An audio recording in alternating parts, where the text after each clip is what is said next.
Hi friends, welcome to మా Reddy logs and collections అండి. ఈ రోజు వచ్చేసి బయట బాగా చల్లగా ఉంది కదా వాతావరణం, వర్షాలు పడుతున్నాయి. పిల్లలు కాలేజ్ నుంచి రాగానే తినడానికి స్నాక్స్గా చిన్న బజ్జీలు చేసి చూపిద్దాం అనుకుంటున్నాను. ఎలా చేద్దామో చూద్దాం రండి. స్టవ్ పైన అయితే కడాయి పెట్టుకొని ఆయిల్ వేసుకున్నా. స్టవ్ వెలిగించేసుకుందాము. ఇప్పుడు దానికి కావాల్సింది శనగపిండి. నేను దీంట్లో 1 కప్పు తీసుకున్నా.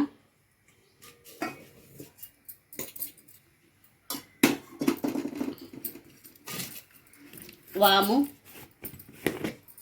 కొంచెం నలుపుకొని వేసుకోవాలి. ఇలా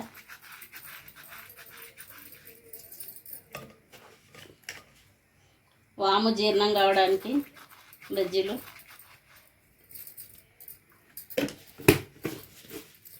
సోడా ఉప్పు కొద్దిగా. నేనైతే 3 పెద్ద ఉల్లిపాయలు ఇలా కట్ చేసి పెట్టుకున్నా చిన్నగా. ఇవి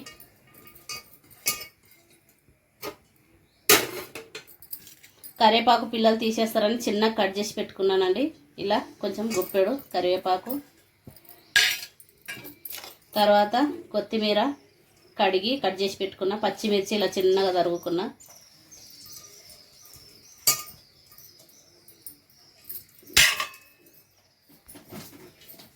ఉప్పు వేసుకోవాలి తగినంత, మీరు తినేదాన్ని బట్టి.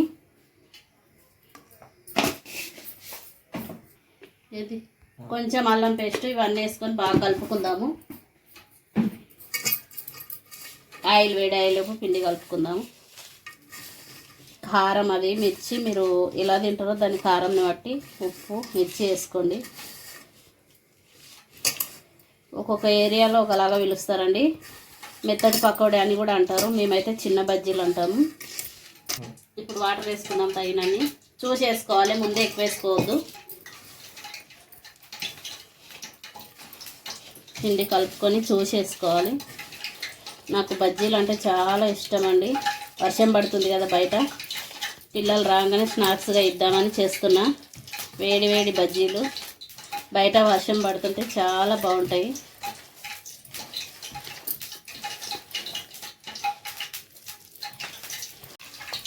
ఇలా కలిపి ఒక 10 నిమిషాలు పక్కన ఉంచుకోవాలి. ఆయిల్ వేడి అయ్యేలోపు ఇది పిండి కలుపుకొని పెట్టుకోవాలి. ఉప్పు అయిందో లేదో ఇప్పుడే చూసుకోవాలండి. సాల్ట్ చెక్ చేసుకోవాలి. నేను వేసిన దానికి సరిపోయింది కరెక్ట్గా. ఆయిల్ వేడైంది. ఇప్పుడు బజ్జీలు వేసుకుందాము.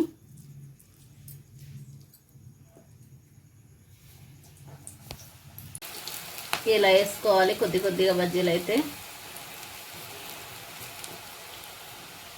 ఇవి వేగినాక తీసి మళ్ళీ వేసుకుందాం. బజ్జీలు అయితే గోల్డ్ కలర్లోకి వచ్చేసినాయి. ఇలా కాంగానే తీసుకోవాలి.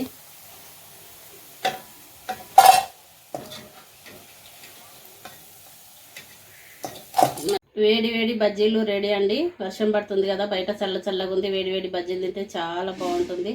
ఇలా బజ్జీలకు కాంబినేషన్ ఇలా ఉల్లిపాయ కట్ చేసుకొని సైడ్కు తింటే చాలా బాగుంటుంది.